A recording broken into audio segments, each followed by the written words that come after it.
Alright everyone, welcome back to Bin Chicken Rag. So I'm at Sydney Airport right now. So I'm about to do an Odyssey to go see Odyssey tomorrow. Let's walk and talk. Well, that was rare.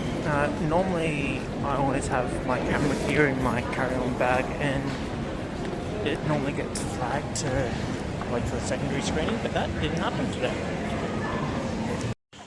Alright, so it's 6:30 in the morning that my flight is. It's currently 10:26. Boarding starts at 10. I need to eat breakfast.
So I just got into the room, so let me catch you up on everything.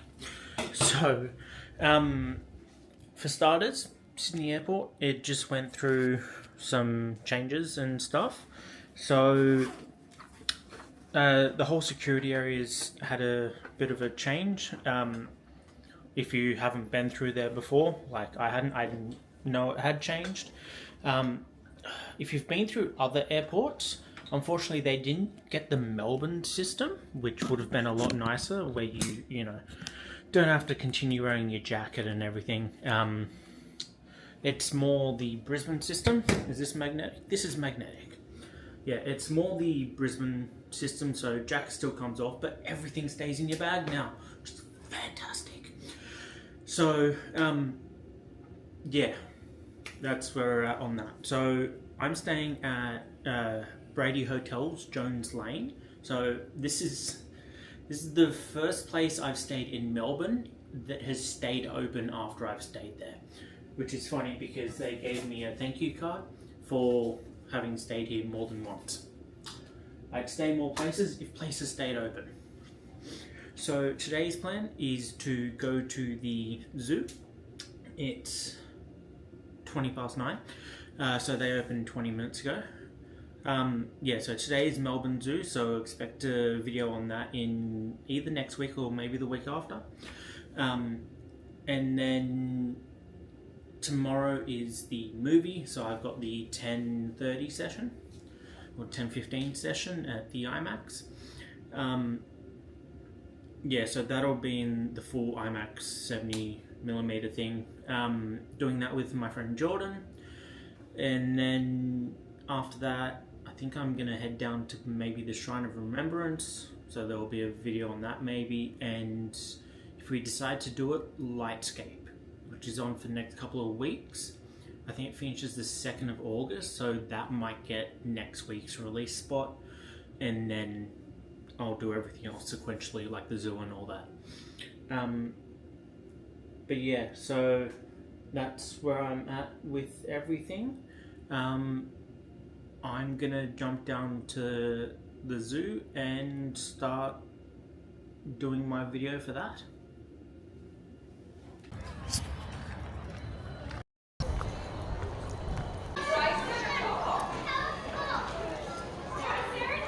So first up we have the gorilla rainforest, which you go through this bottle shaped building. It's going to take you into the free roam Lima Island.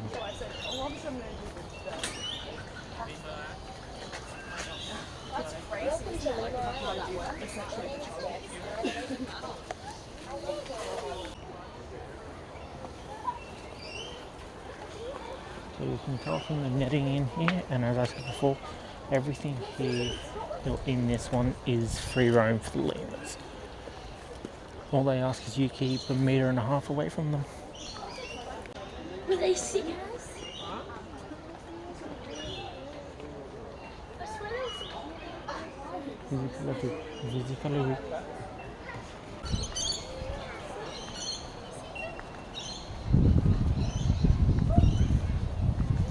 And then you exit into these little huts and you go around. So what makes this zoo a thematic mega house, if you will, are things like what we've just seen with, these, but also take a look behind me. It wouldn't even register to you that there's a path right there, just on the other side of those plants. So a lot of, especially these first two areas, so the gorilla rainforest and the forest of wonder, I believe it's called, is just covered in I'll turn off tracking so you can see, but all this bamboo.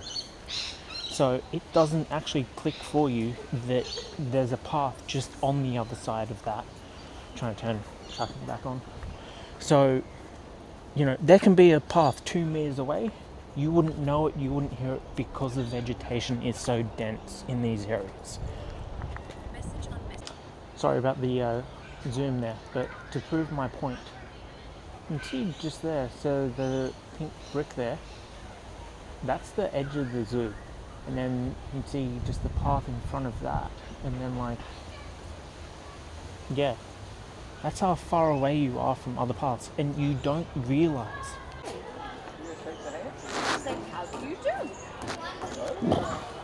So before we go into the temperature appropriate butterfly house, have this very Vietnamese themed.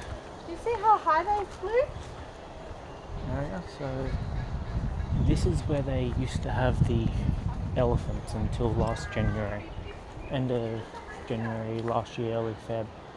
So I'll get to that once I get out of the butterfly house, but they kind of haven't filled the area, and so it's largely dead up here of animals.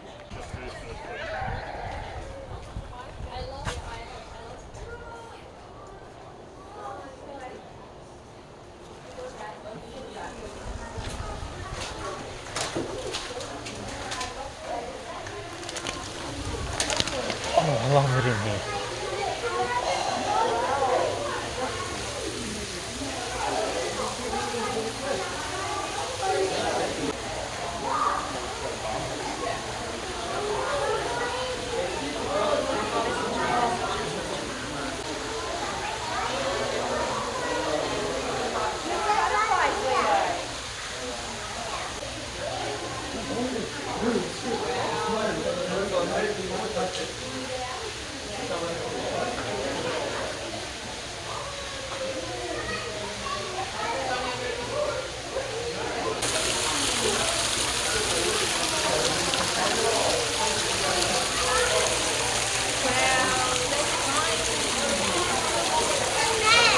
Butterfly shark teach you all.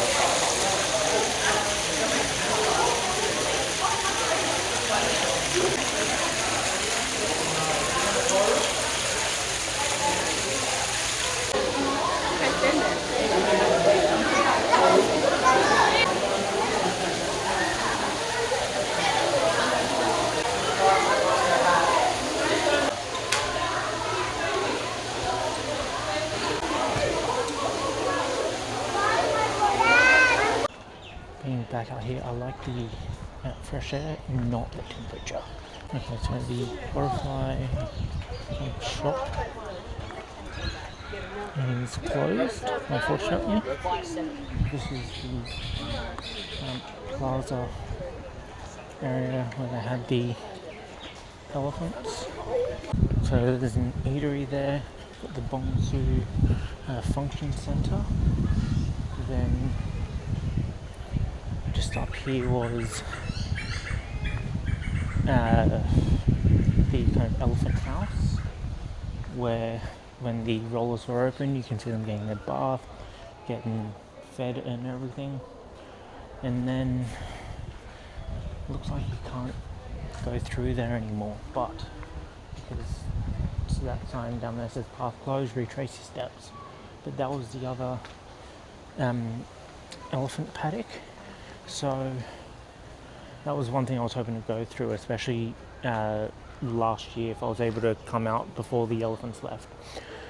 Basically what you've got is 3 elephant paddocks, and then so in like an L shape, and then the human path also goes in an L shape but crosses over.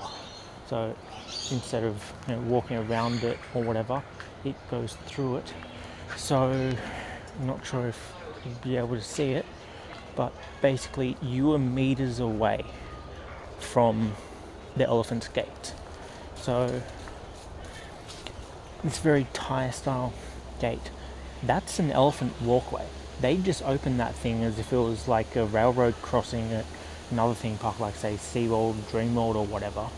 But basically the elephants could come right up to wherever the gate was open to, and then like we were walking through basically. So that was the one thing that I absolutely loved about this zoo here. They've taken a lot of notes from theme park design as well as zoo design to make this one of the best zoos you'll ever come to. Just going to throw it out there too, this would be a mad place to skateboard through.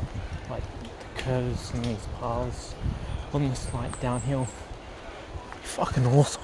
So you can see up there another one of the gates, and then just to the left of that was a viewing area. So this was the 3rd paddock. I believe the one just over there was the first one, and then the big one was up near the back end there.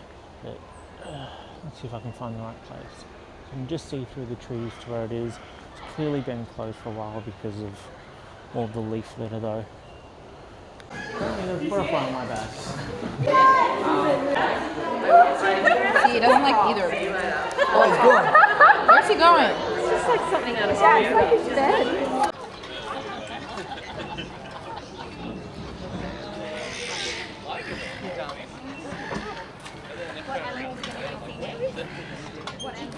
Exactly 6 months apart, which is very, very handy for us keepers and our memory. 6 months old, the other is 1 But year yeah, old. they're doing amazing. They're growing very, very quickly. Juvenile Harvey, who's the giraffes. almost 1 year old, Look at the is thick about neck on the right. 410 kilos now. So they're born at about...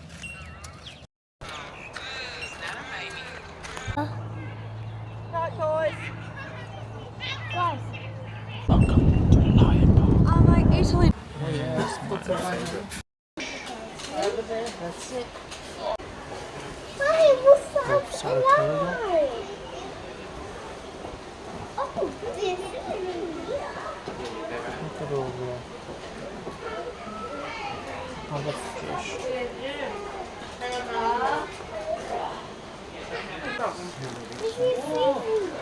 Honey, the fiddy's at the back. You want mommy to show you the fiddy?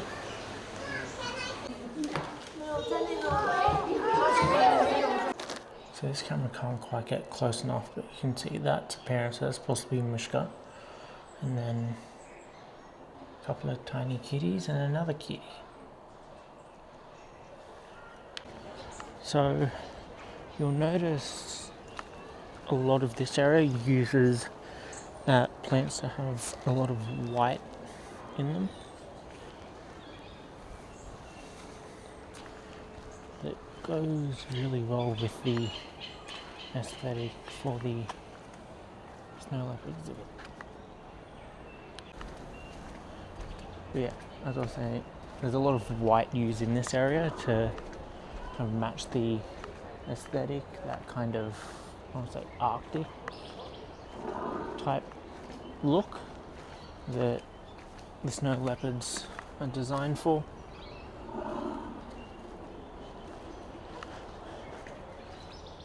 Alright, this is the path to Widescreen, which is a fantastic themed aquatic area.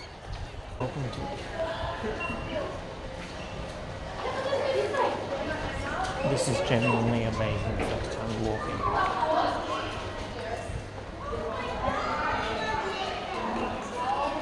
You're about to see why.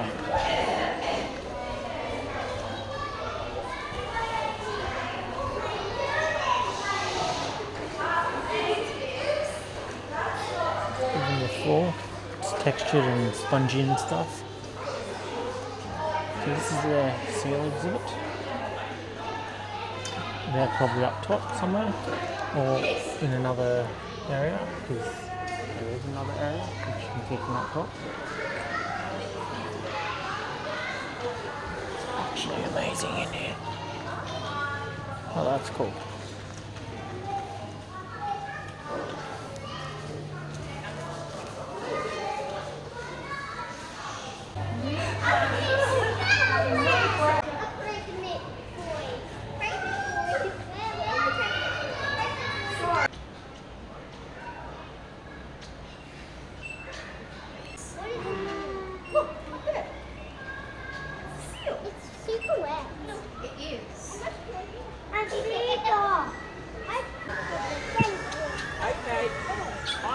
Oh yeah. Eva and Leo, out.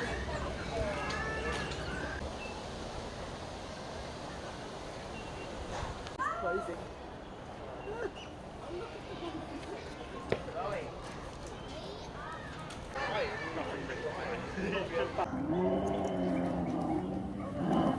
Sorry.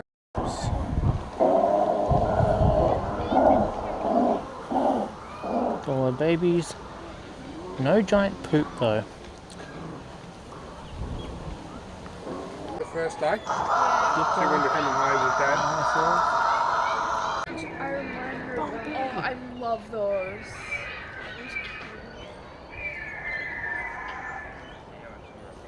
Also, back on to the theme.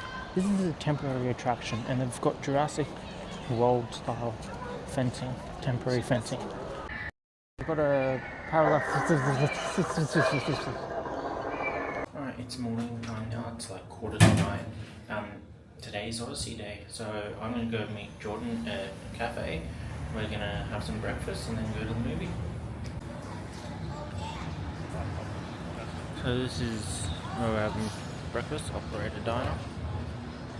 Jones Lane, I think it is, which is basically the same block as the hotel. So Jordan's running late because buses and stuff, but she'll be here in a minute. Alright, that's the Royal Exhibition Building. I've found Jordan, and we're walking through the gardens now to go to the IMAX. Yeah. Alright, Museum Plaza, that is a nice tree.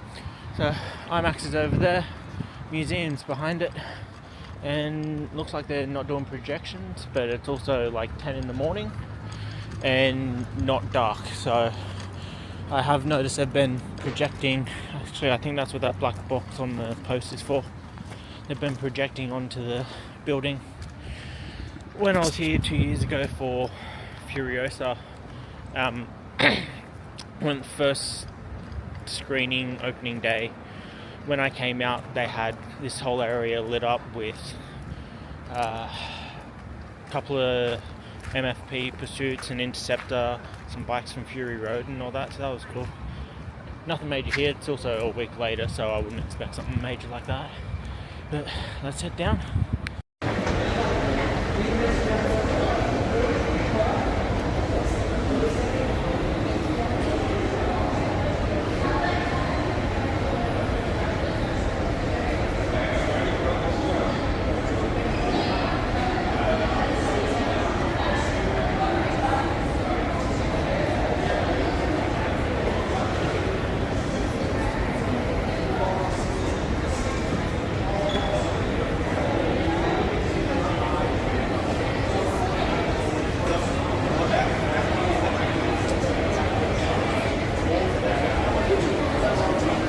Just held a squat for 40 seconds. My legs hurt. So I've just come out of the movie, but before I start talking about this is an IMAX film roll. So that over there, right? So everyone knows that part, but so 1.7 meters of this each second, laid flat. The movie covers 17.4 kilometers, and at 3 hours it weighs 232 kilograms. So I don't know if this is an actual film because I can't see the writing on it, or if it's just a mock-up. But this is something you can come and see if you see it in Melbourne. And these are 3 different prints you can buy for $36 each as long as stocks last. I ended up buying that boat. Okay, so it turns out the top one is the Everest film. Not sure what the bottom one is. Bottom one is episode 7. Force Awakens, which I did end up seeing here. Alright, so we just came out of live action SpongeBob movie.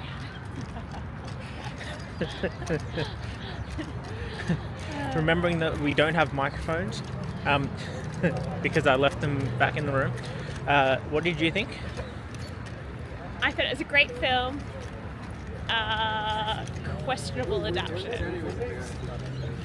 I felt the start was good, end was good, middle was a bit. It's slower than like Tarantino and The Godfather, which is probably why a lot of people have been saying it's a bit how you gone, just because it does get slower than arguably some of the greatest films ever made. Which, yeah, it does get a bit mind-numbing when it's a 3-hour film. In the morning. That too. 10-15 session.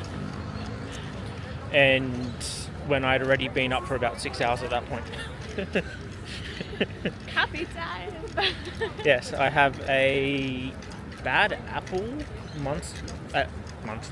mother or monster sitting in the room that I need to try.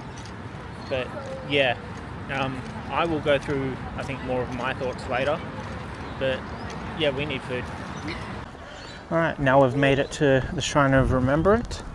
So I've always wanted to come here. This has been a long time coming, considering I've been to Melbourne a handful of times, never actually got a chance to make it here. So we caught the train down to Anzac Station and here we are. The Eternal Flame, commemorating World War II. The shrine up there. Alright, so there's a visitor centre that is open for open house that Jordan is, I think, excited about. No idea what it is. She says it's an architecture festival. It's big. It's great. This hall contained 4,000 service members, which represents 100 Victorians who served Australia in rural peacekeeping, 6 food order.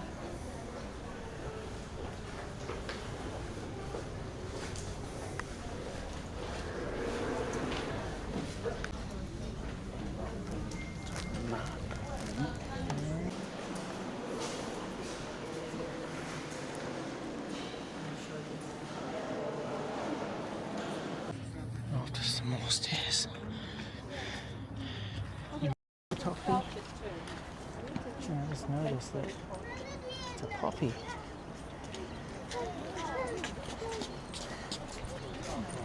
We've got the Botanic Gardens. Is that our English? I think it is. Our church, the one with the spire.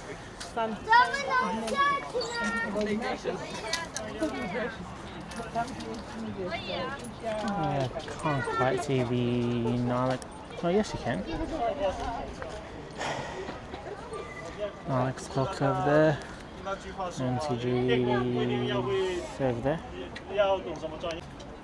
Just see the Narlik's clock in the distance there.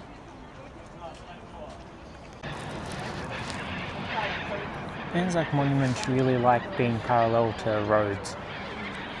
Sydney has it with Hyde Park. This place has it with whatever road that is. And Canberra has it with the Parliament House.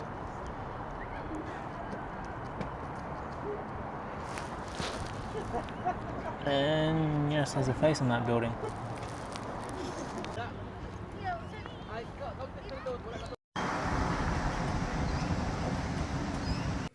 Alright, so I don't know if it actually came through on my phone, but they had the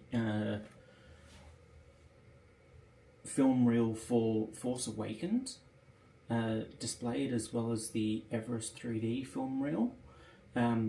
So the film reel for Odyssey is like 17K long and is 200 and something kilos. So that's how big of a film this thing is, especially when you realise the film's only like that big, and like the individual films sell. It was also cool to see they had a preview of Dune 3 at the start, and then what was it? The reel that they put out the other week of them like undoing the and setting up the film reel for the movie, which has a funny little thing on it. A picture of Abe from Abe's Odyssey is right next to the opening word of Odyssey, which I'm surprised they actually put in the big main thing that shows up and not just the reel. But yeah, so I did end up getting, both me and John got this. There were 3 of them. There was this one, there was a more book and chess piece looking one, which gets worse the longer you look at it, and then a more modern one which is closer to the movie posters. Excuse me.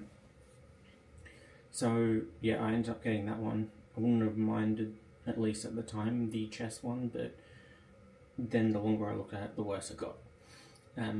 There was too much detail in the people for me to, like it. But where I stand on the movie, so it is slow, like Godfather slow or Once Upon a Time in Hollywood slow. But even though the story keeps progressing, it still feels like just a bunch of small moments of time that are being told. So very much like Tarantino's Once Upon a Time in Hollywood. It's also got probably just as much bloodshed. So don't go into it expecting, Kill Bill, like I think everyone is, especially being such a war-heavy film. You're not getting that. But you are getting some other things like Cersei, that is definitely body horror. And the Celia really leaned into Cloverfield kind of territory. Not horror so much, but Cloverfield. Cersei though, definitely horror, straight up body horror. Yeah, as someone who started carrying around, Eclipse Mint purely to stop their stomach from going crazy, and can get queasy when things like that happen. I immediately saw that happening, threw one in just to suck on through the segment, because I knew that is something that might, set this thing off.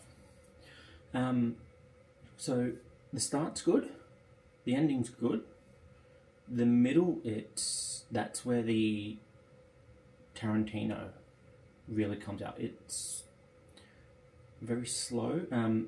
This is the first time I've heard a Chris Nolan film, so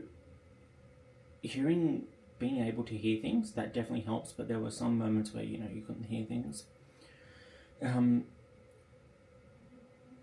The casting controversy, so my thoughts are Lupita, she was perfect, right? She fit in. I didn't think she's out of place playing Helen or her sister, right? She did that flawlessly.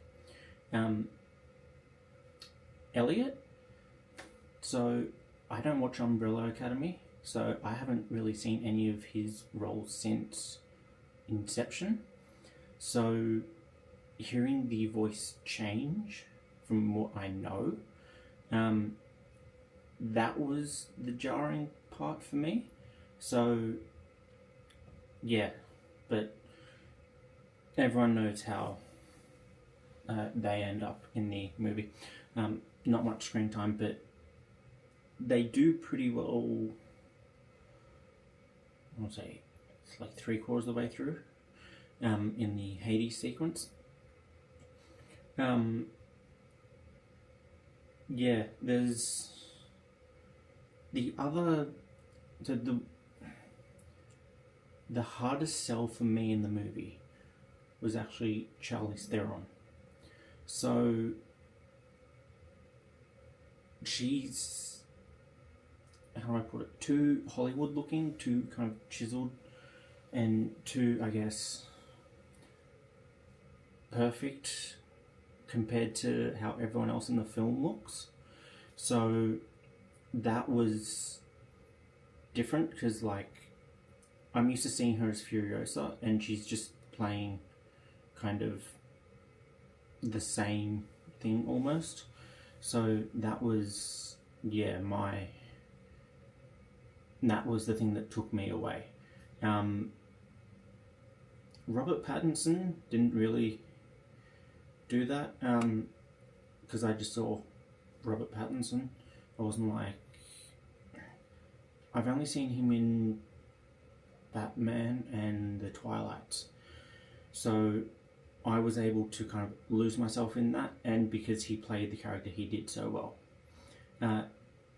Also, the movie, it does help to do some research before, if you know about Greek mythology.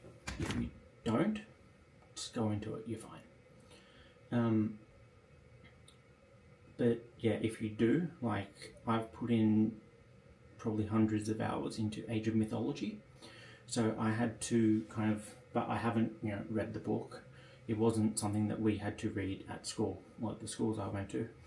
So I was trying to kind of bring in the knowledge that I knew, especially from Age of Myth, into this to work out what's happening.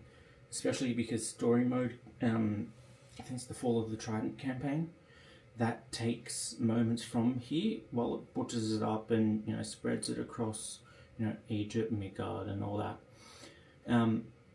There's still moments like men being turned into pigs, that's touched on in the campaign, as well as a couple other things. But yeah, if you don't know Odysseus, you'll enjoy it more. But I guess that goes with the whole book is better than the movie thing.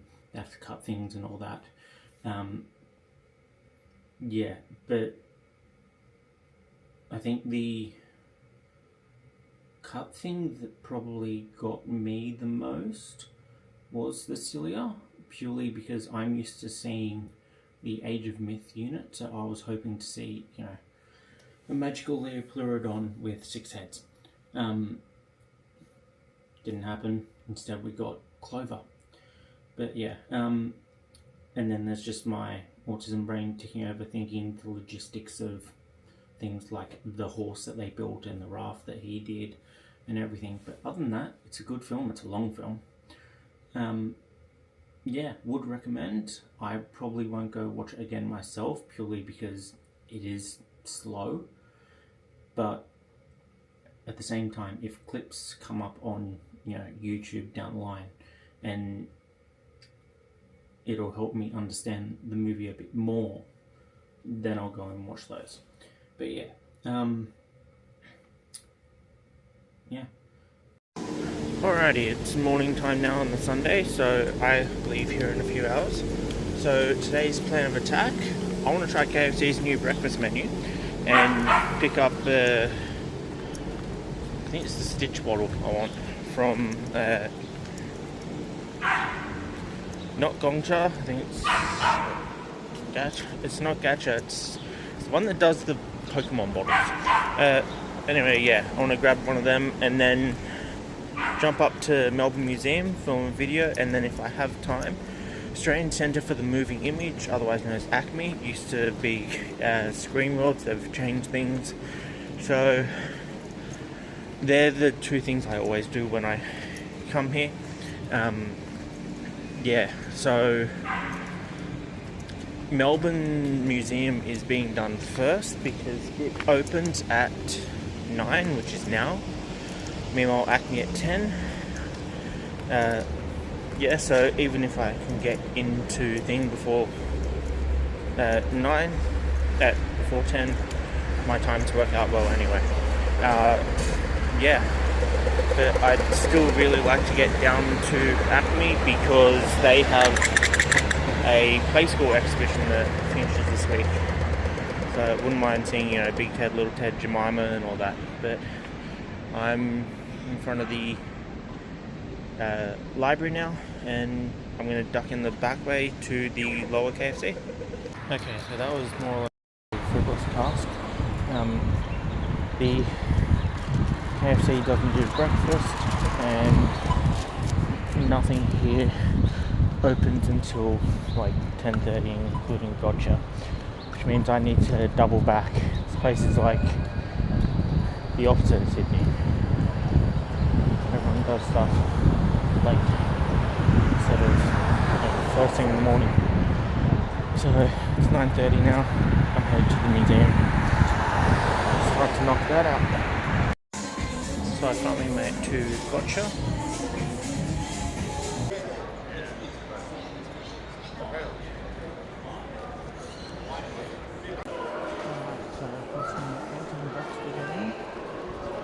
Right ahead is the forest gallery, where you'll find the rainforest. But I always like to stop this way. What's into today? Blue whale.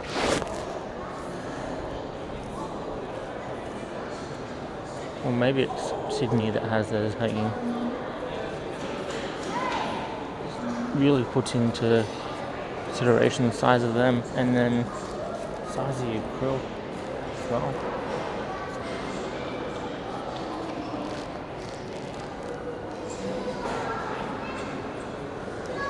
Just noticed on the back of the whale, we've got some of their teeth and other art. It's cool. Recently found out that whale teeth is a big thing in Fijian culture.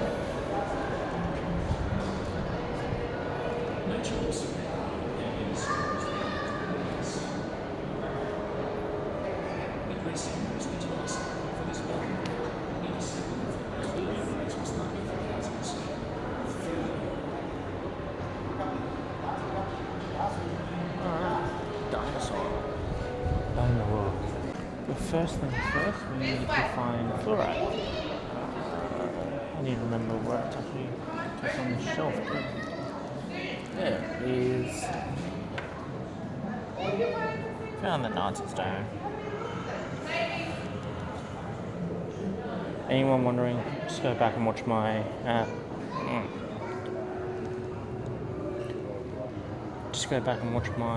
video on Sydney Museum. I'm fairly sure I explained that there. Journey inside a volcano. This used to be in 3D. Action zones. There's dinosaur walk. You can actually walk down and get close to them.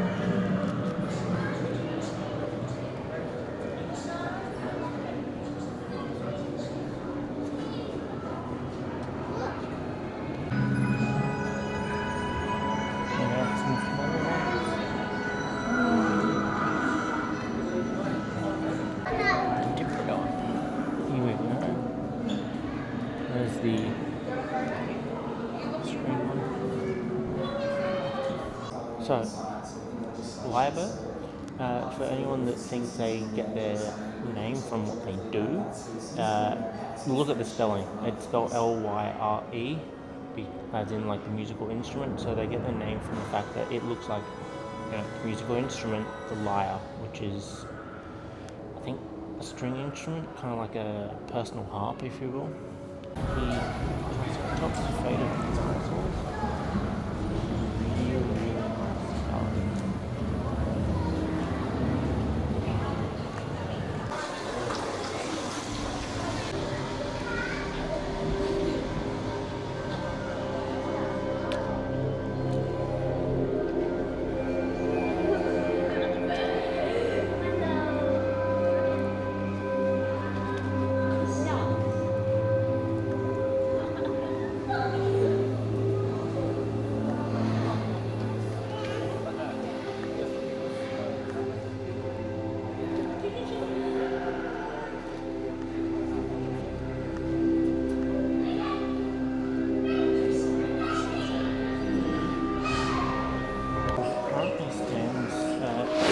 Zoo has my favourite rainforest. Holy shit.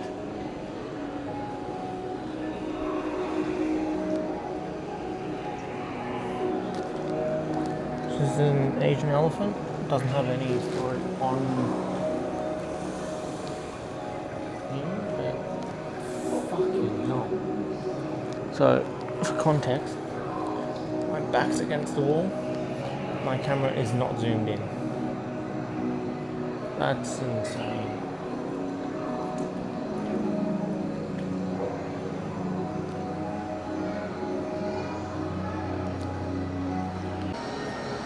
So this is Melbourne Zoo from Melbourne Zoo. So it came to the zoo from 1977. He was 5 years old. The next 40 years he grew to an impressive 5 tons and 5 half. Melbourne Zoo stands in mining. As he touched his openness and reflecting on his concerns with interpretation. The Bongsu Function Center. This is cool. This is part of the gallery called Roots. It's not like scribbly gum, I think. Okay, so this is cool. Put your hand on that, watch the screen, but like, it vibrates and then appears.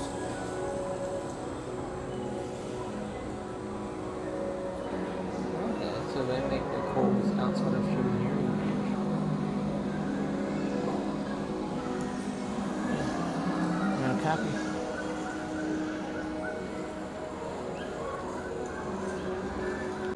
Alright, Melbourne going.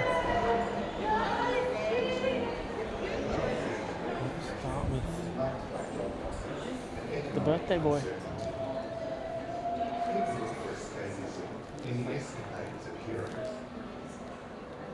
Violet began as an underdog. Arriving from New Zealand, he was skinny and awkward. Trainer Harry Telford studied.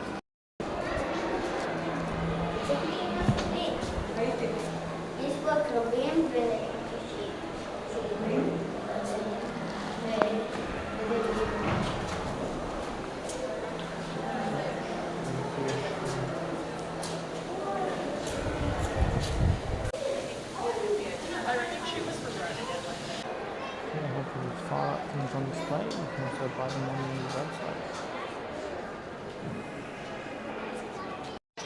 There's also sad order merchandise. Alright, so that's Melbourne Museum completed. Royal Exhibition building there behind me. So what's good about this one, especially over Sydney, is this goes with Acme as well, where I'm about to head to. They're aware of what their merchandising should be. So a lot of the stuff in there, you still have your generic stuff, your books, your everything, but there's a lot of branded stuff for the museum, like heaps of stuff on Far Lap, Sad Order, Exhibition Building, everything.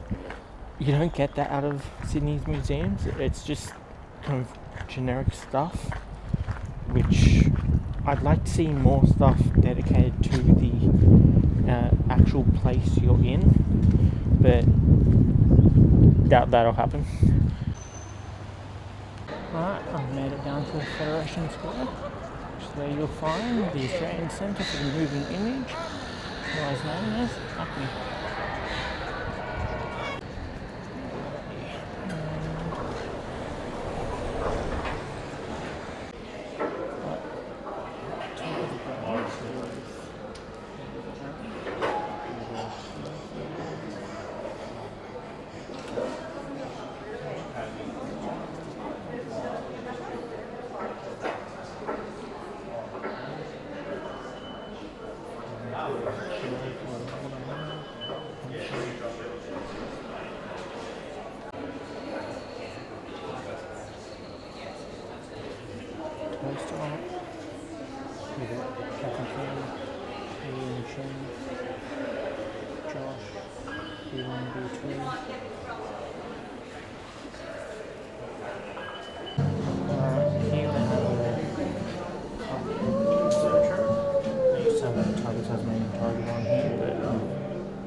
This one's the 1990s. Showing countdown on the old TV in the 70s, 1980s, the iconic pool room.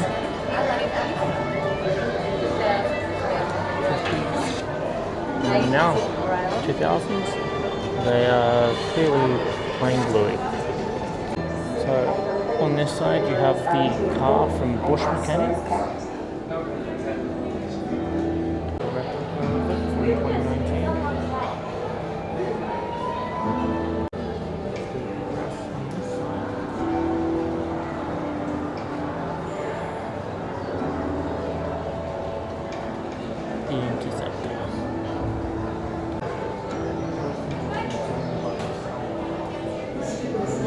Gallery.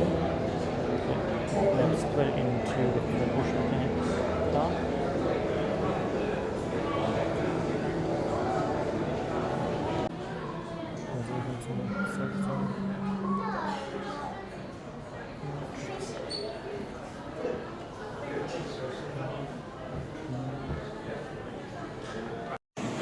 So I'm at the airport now, and they've built this Lego model filled with all these details from like the Millennium Falcon and that.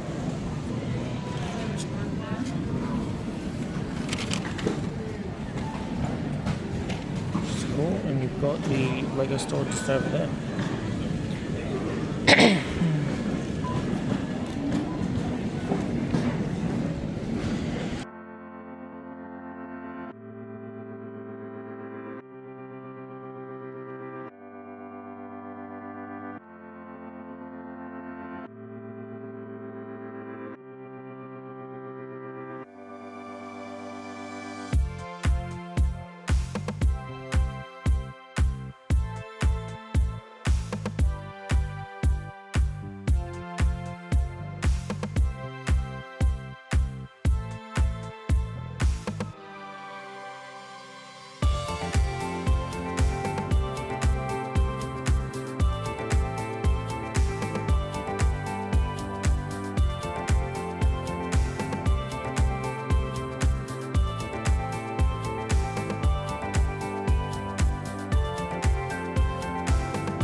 Alright, I've landed.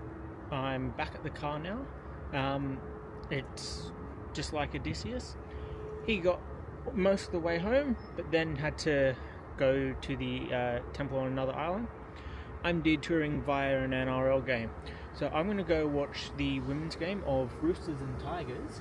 But before I get there, I broke my camera out because planes are currently doing the path right over the Blue Emu car park. So let's watch that.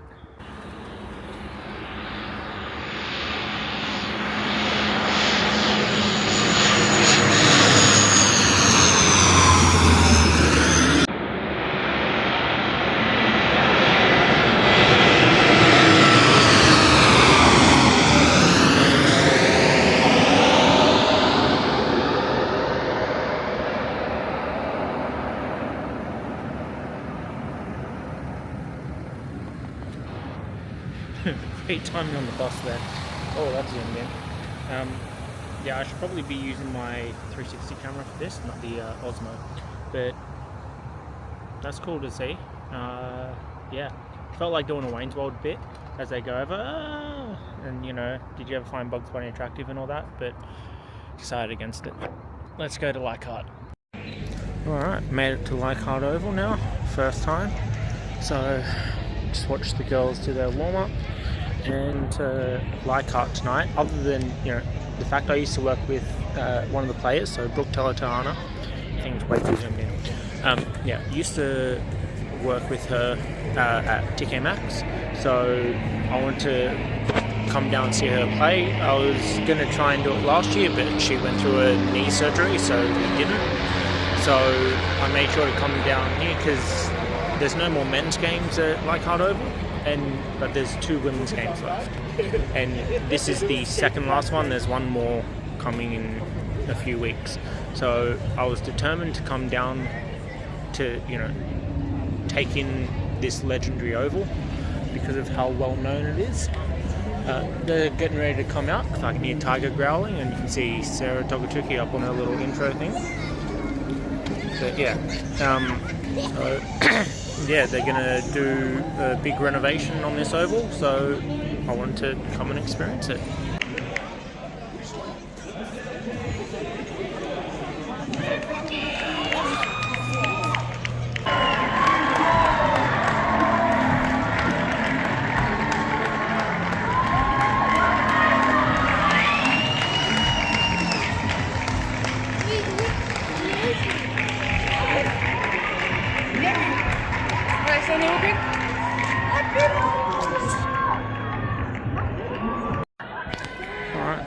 just taking the field. She's in the purple there. And I notice, so I've been thinking, they've got the scoreboard and everything physical up there. It's cool to see. So it's half time now and the girls are getting absolutely pummeled. We've got a mini kids match going on now. So they're preparing for the second half. So the girls are going to be running towards me now, which means most of the game's going to be down the other half. For those that don't know, the Roosters are in the Women's League are basically the Panthers of the Men's League.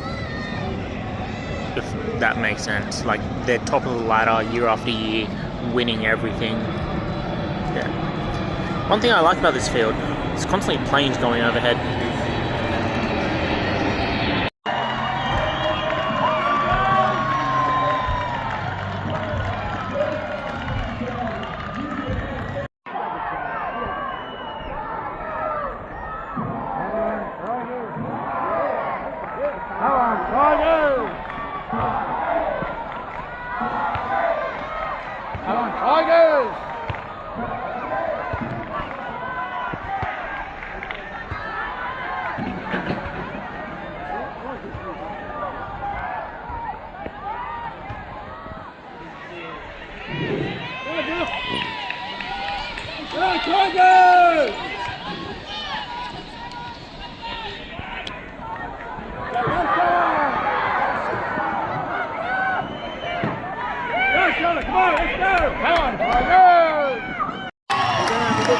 We finally just scored. Finally. Still 32-4 though. And Brooke is currently in the sin bin with a minute 10 left.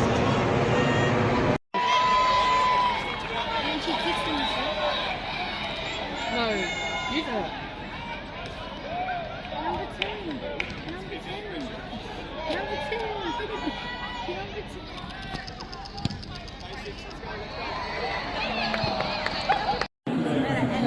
And it's game time. Alright, so just left the oval.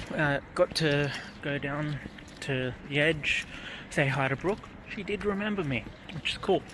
Yeah, briefly gave her an update on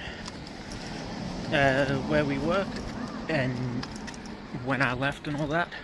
It was also two of the players, their 50th game was tonight.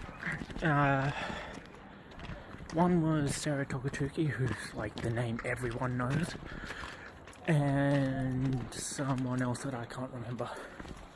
But yeah, eventful game. Big score separation still. They can say something that the men can't. They've won games and they've scored in every game. The score separation was big this week, but at least, you know, last week the men didn't score, so there's that. But yeah, all in all, good game. The next home game and last Leichhardt game altogether is on 9/11, so this Friday. Can't remember kickoff game, but that'll be the last ever game at Leichhardt before they start doing renovations to the change rooms and stands and all that. So if you want to come down, go for it. I'm going to see if I can try and make it, and yeah. Alright everyone, I'm back at home now, so if I can make this wrap up, go for 29 seconds, the entire video should end up being exactly on 60 minutes. So, yeah, I'm, you know, back in Ithaca, back home. So, I got home, I don't know, 9:30 or something, 9 o'clock last night. I've slept and everything, and I'm just editing my videos now. And yeah, don't forget to touch some native grass, 26, 27, 28, 29.